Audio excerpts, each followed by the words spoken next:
छत्तीसगढ़, मध्य प्रदेश, राजस्थान, मिजोरम और तेलंगाना विधानसभा चुनाव के लिए निर्वाचन आयोग ने चुनाव की तारीखों का ऐलान कर दिया है। चुनावी की तारीखों का ऐलान होते ही सभी राज्यों में आचार संहिता लागू कर दी गई है। चुनाव की तारीखों का ऐलान होने के बाद कांग्रेस नेता राहुल गांधी ने प्रेस कॉन्फ्रेंस किया। इस दौरान उन्होंने कहा कि सीएओसी में जाति जनगणना पर प्रस्ताव पास हुआ। कांग्रेस शासित राज्यों में जाति जनगणना करवाएंगे। उन्होंने कहा कि हम बीजेपी पर दबाव डालेंगे। अगर ये नहीं होगा तो उन्हें बीजेपी पीछे हटना होगा। कांग्रेस जाति जनगणना के साथ है। राहुल ने यह भी कहा कि कांग्रेस जाति जनगणना के काम को पूरा करके ही छोड़ेगी। उसके बाद आर्थिक सर्वे भी कराया जाएगा। मोदी सरकार जाति जनगणना कराए या रास्ते से हटे। आपका सवाल था कि क्या इंडिया अलायंस भी कास्ट सेंसस को सपोर्ट करेगी, तो मैंने कहा कि देखिए, कांग्रेस प्रेसिडेंट ने हमारी जो सबसे बड़ी डिसीजन मेकिंग बॉडी है उसमें निर्णय लिया है कि हम कास्ट सेंसस को इंप्लीमेंट करेंगे। सिर्फ ये नहीं, मगर ये भी डिसीजन लिया है कि हम बीजेपी पर दबाव डालेंगे और उनसे करवाएंगे। अगर उन्होंने नहीं किया तो फिर उन्हें परे हो जाना चाहिए, क्योंकि देश कास्ट सेंसस चाहता है।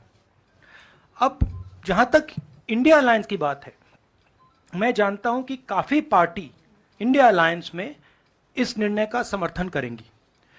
एक दो पार्टी हो सकती हैं जिनकी राय थोड़ी अलग हो। हमारे लिए कोई प्रॉब्लम नहीं है, क्योंकि हम कोई फैशिस्ट सिस्टम नहीं है। मगर ज़्यादा से ज़्यादा पार्टियां इस डिसीजन को पूरी तरीके से सपोर्ट करें। हमारी सिंपल सी बात है, हम सब ने निर्णय ले लिया है कि हिंदुस्तान के भविष्य के लिए कास्ट सेंसस जरूरी है। एक कास्ट सेंसस के बाद एक नया डेवलपमेंट का पैराडाइम खुलेगा और हमने निर्णय ले लिया कि हम ये काम करेंगे। तो ये मैं आपको आज बता रहा हूं कि कांग्रेस पार्टी इस काम को पूरा करके ही छोड़ेगी। और याद रखिए, जब हम वायदा करते हैं हम उस वायदे को तोड़ते नहीं हैं। ये कास्ट और धर्म की बात नहीं है, ये गरीबी की बात है। हिंदुस्तान के ओबीसी, हिंदुस्तान के दलित, हिंदुस्तान के आदिवासी और हिंदुस्तान के गरीब लोग, इनके लिए यह काम किया जा रहा है। आज क्या हो रहा है, दो हिंदुस्तान बन रहे हैं, एक अदानी जी वाला और दूसरा सबका। कास्ट सेंसस साफ दिखा देगा कि हिंदुस्तान में लोग कितने हैं, कौन है, और हम वहां नहीं रुकेंगे। उसके बाद इकोनॉमिक सर्वे होगा तो हमें यह भी पता लग जाएगा कि कितने लोग हैं, धन किसके हाथ में है, धन कहां है, एसेट्स किसके हाथ में है। और फिर जैसे मैंने कहा, जो एक्सरे हमें, और मैं कहता हूं शायद इसमें मेरी भी गलती है, जो हमने पहले नहीं किया उसको अब हम पूरा करके दिखा देंगे, क्योंकि इस एक्सरे की जरूरत है। अगर हम नया पैराडाइम, नया डेवलपमेंट का पैराडाइम चाहते हैं जहां सबको न्याय मिले, उसके लिए हमें कास्ट सेंसस करना ही होगा। हमारे 4 चीफ मिनिस्टर्स हैं, 4 में से 3 ओबीसी वर्ग के हैं। बीजेपी के 10 चीफ मिनिस्टर हैं, 1 ओबीसी वर्ग के हैं, और वो भी कुछ ही दिन में चीफ मिनिस्टर नहीं रहेंगे। तो बात बहुत होती है ओबीसीज की, मगर नरेंद्र मोदी जी को यह बताना है कि ओबीसीज के लिए आपने किया क्या।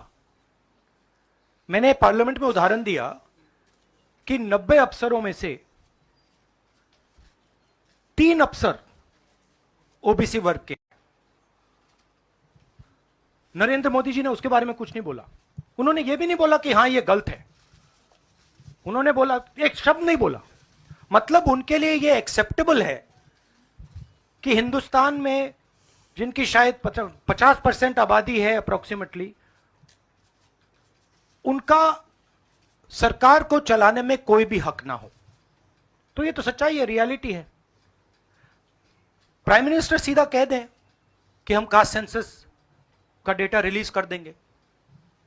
प्राइम मिनिस्टर सीधा कह दें कि अगला सेंसस कास्ट बेसिस पे होगा, वो कह ही नहीं सकते, क्योंकि प्राइम मिनिस्टर सचमुच में ओबीसी वर्ग के लिए काम नहीं करते हैं। प्राइम मिनिस्टर का काम ओबीसी वर्ग को डिस्ट्रैक्ट करने का, ओबीसी वर्ग के ध्यान को इधर उधर करने का है। जो सच्चाई है कि ओबीसी वर्ग, दलित वर्ग, आदिवासी वर्ग को कितनी भागीदारी मिल रही है, उससे डिस्ट्रैक्ट करने का पूरा सिस्टम बना रखा है आरएसएस ने और नरेंद्र मोदी जी ने। और नरेंद्र मोदी जी उनके मेन इंस्ट्रूमेंट है, मतलब सेंट्रल औजार हैं। उनका यही काम है कि भैया ओबीसी की भागीदारी ना हो, ध्यान इधर उधर जाता जाए।